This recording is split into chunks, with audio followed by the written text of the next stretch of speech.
Who was the strongest sorcerer on the planet before Gojo's awakening?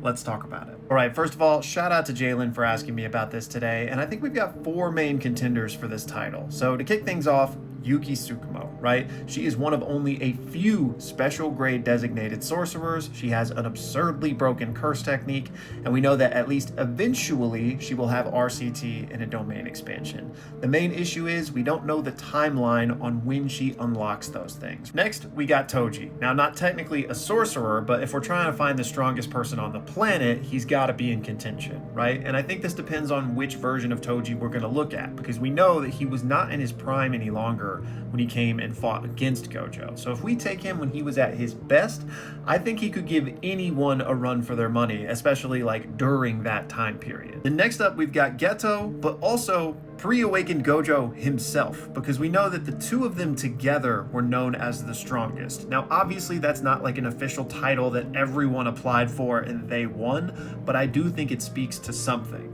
And I think that Yuki, we don't really know when she kind of moved away from Jujutsu Society and started doing her own thing, but she was likely probably considered, again, not that this is an official title, but if they knew Yuki was out there with the domain expansion and RCT and just running amok, they probably wouldn't have called them the strongest, because they wouldn't have been, right? There would have been someone else out there that was stronger than them. So really, I think you could make an argument for either of them. I think even pre-awakened Gojo was stronger than Geto, but he held that title right next to him. So for the most part, these two were treated as equals. So honestly, the strongest person before Gojo awakened might have just been Gojo, because I think he likely beats Geto, he likely beats Yuki at that point, and he probably beats Prime Toji if he's not 3 days exhausted like when he was when he first fought Toji. But I think the actual answer here has to be Kenjaku. It's just that we don't really know what he was up to around that time, whether or not he was already in Kaori's body or what, right? But in any case,